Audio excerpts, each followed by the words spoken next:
Hello guys, welcome to Libra Philippines. So reading po ito for Libra, Sun, Moon, Rising, Venus, Jupiter, Libra. Ano po ito ha, for love reading. Kung gusto mo po personal reading, kay Jing Tarot Reader na lang. Friend ko yun guys, hindi ako yun. Siya yung open sa personal reading.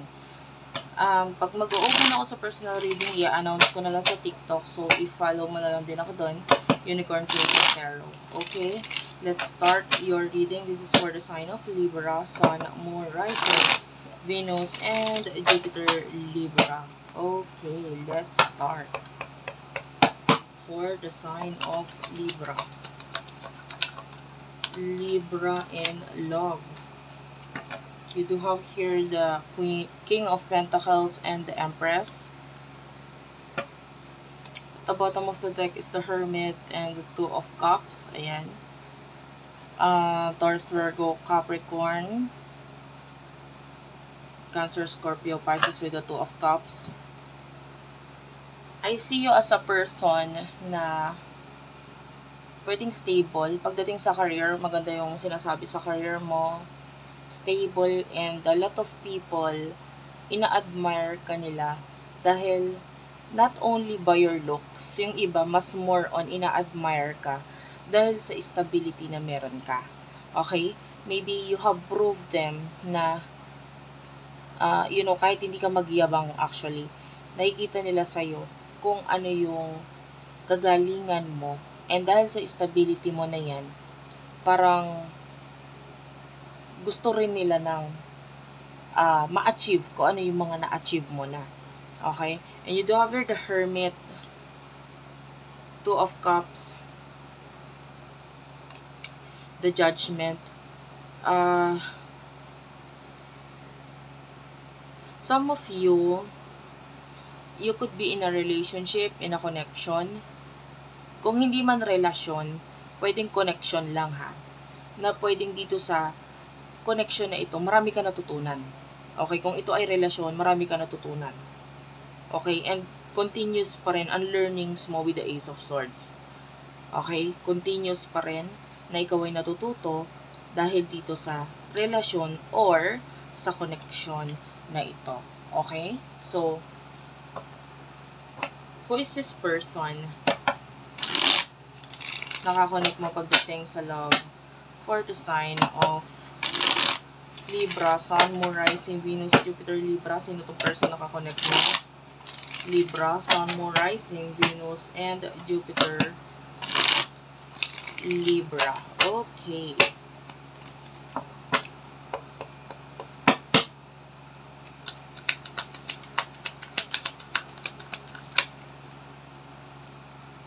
This would like to show up. Okay. Ten of Swords, Ten of Cups, Queen of Wands, Three of Cups, and the Tower.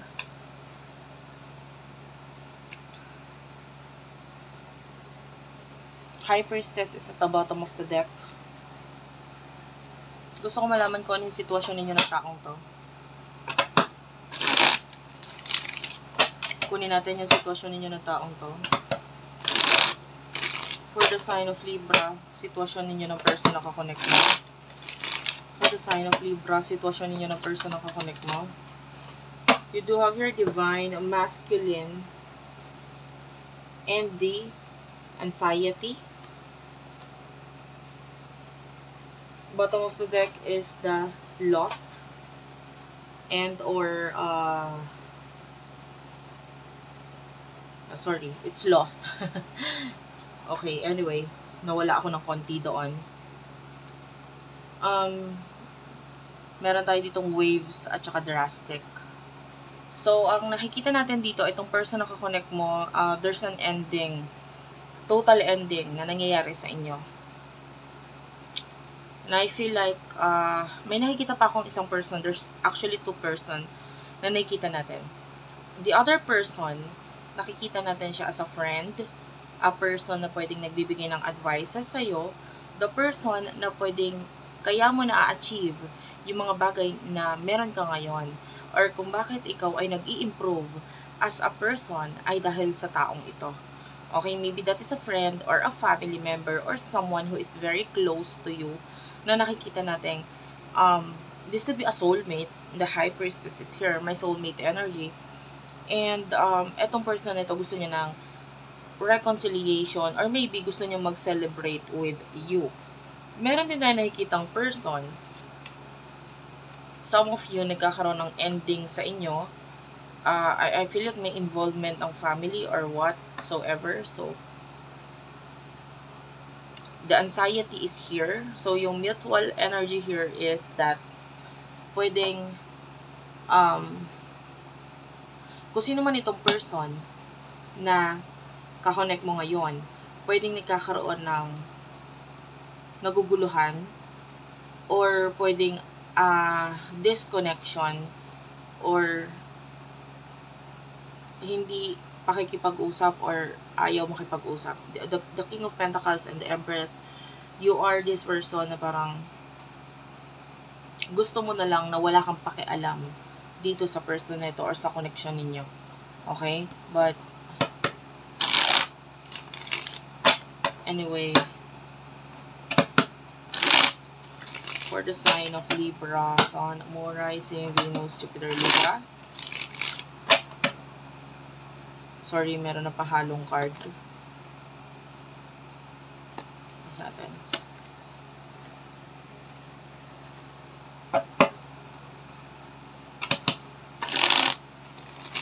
Okay.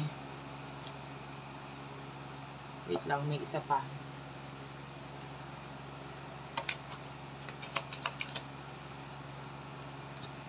Nine of Pentacles, the High Priestess, and the Ten of Wands. Tell me about the person nakakonect mo. You do have here the Six of Pentacles, King of Swords, King of Wands. Okay. Definitely may two person. Yung iba sa inyo, pwedeng dalawang person yung kakonect mo. Take only what rest. I don't know if you're dealing with the Virgo, the Hermit. Lagi ito nagpapakita. So, this is Virgo energy. Five of Swords is here. Gemini, Libra, Aquarius. Okay, what is the situation or mutual energy sa inyong dalawa? Alamin natin yan. Mutual energy sa inyong dalawa na person na ito.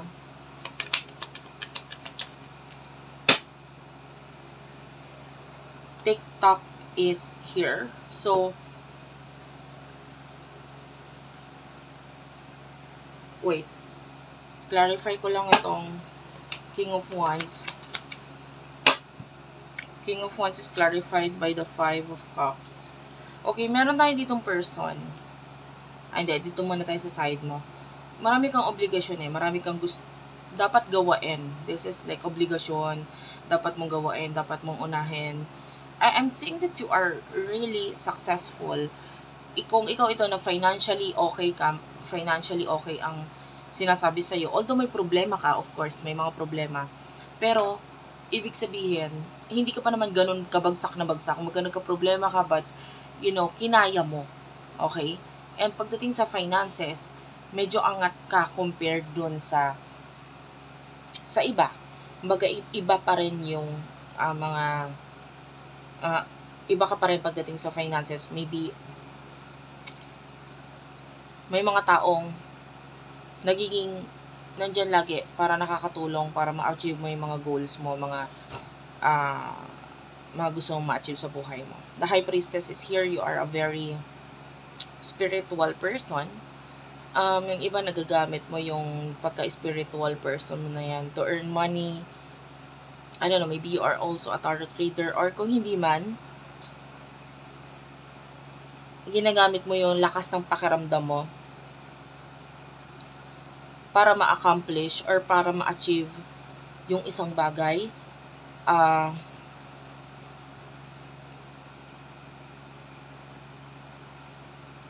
For example, yung iba, pwede kaya ka nanonood ng tarot readings para alam mo kung anong gagawin mo sa isang sitwasyon or sa isang kumbaga, o baka may sign kung nangihingi ka ng sign, pwedeng, yun, nanonood ka ng mga tarot readings to know kung ano mga dapat mong gawain. So, you do have here deadline time running out. I feel like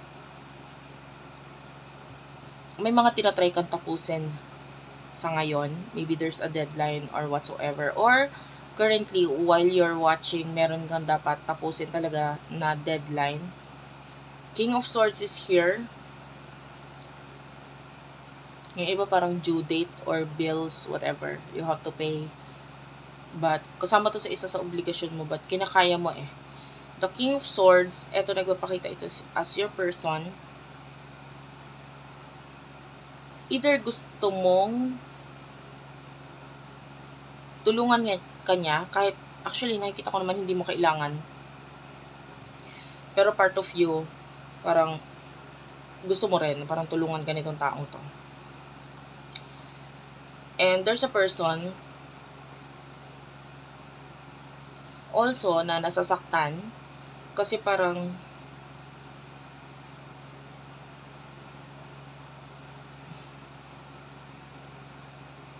kahit anong ibigay niya or ipakita niya or gawain niya, parang alam niya na ikaw ay wala pa ring attention or hindi mo kayang ibigay ang full attention mo sa kanya. Okay? What will happen in the near future for you pagdating sa love?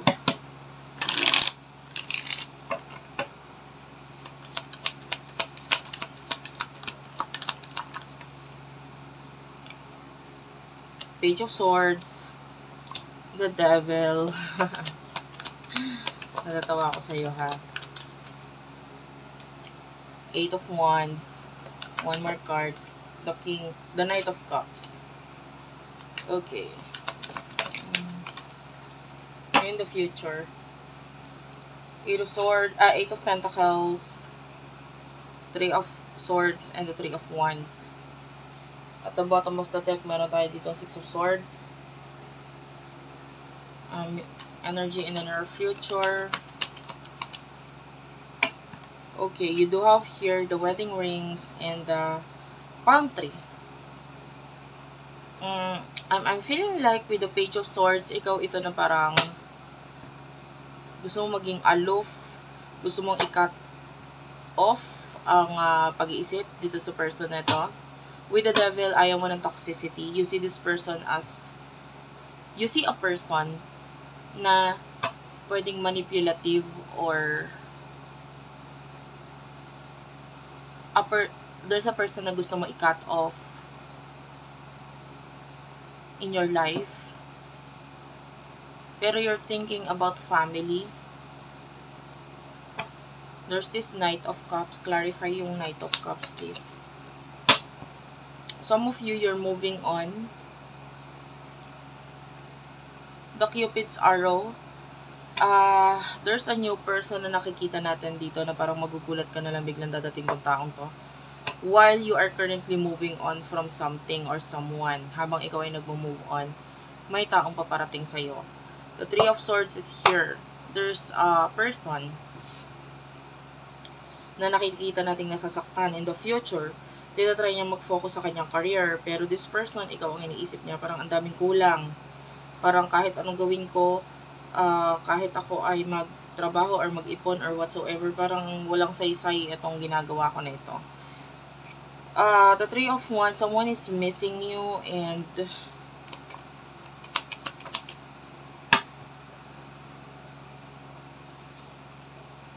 itong taong to really do likes you a lot. Gusto ka niya, mahal ka niya. And I feel like this person is going to call. Love call is here. And pwedeng with the passion. There's an insane chemistry sa inyong dalawa nitong person nito. I can see possible union. Yan. Especially may paparating nga The Knight of Cups is showing to me as a new person. Love is coming. So, may paparating sa yung new person. Ibang-iba ito sa the devil, which is the person na tinatry mong i-cut off sa buhay mo. Okay? Maybe you're trying to cut off this person dahil pwedeng inilagay ka sa isang third-party situation Or maybe sinaktan niya ikaw, or nasaktan ka sa mga ginawa niya. Tell me about the Three of Swords. Yeah, with the Paradise, wala siyang inisip kundi ang kasayahan niya. Hindi niya inisip kung ano yung mararamdaman mo. The Paradise is like night party or party with someone else or other people. Ngayon, dahil dito sa kasayahan niya na to, kaligayahan niya na to, the stab in the back, this person break your heart. And ito yung nagkakos sa'yo para magkaroon ng separation or makipag-separate ka dito sa taong to or alisan itong person ito. Soulmate is here and you do have your ex.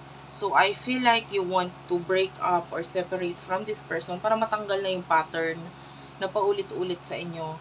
And this could be a person na because dito sa pagka-cut off na ito, there's a union with someone and yeah, medyo kaabang-abang yung mangyayari dito dahil dito sa, kumbaga itong person na ito could be a karmic or karma na dumating sa buhay mo pero you manage na makaalis or alisan, yung iba hindi pa nakakaalis but you are about to dahil pwedeng magkaroon ka ng rason para i-cut off itong taong ito sa buhay mo. Well, anyway, thank you for watching, guys. I love you all. Please do like, subscribe. And pa-comment na lang sa baba. Sobrang ma-appreciate ko yun. Kahit heart-heart lang, smileys. Thank you for watching. I love you all and bye-bye.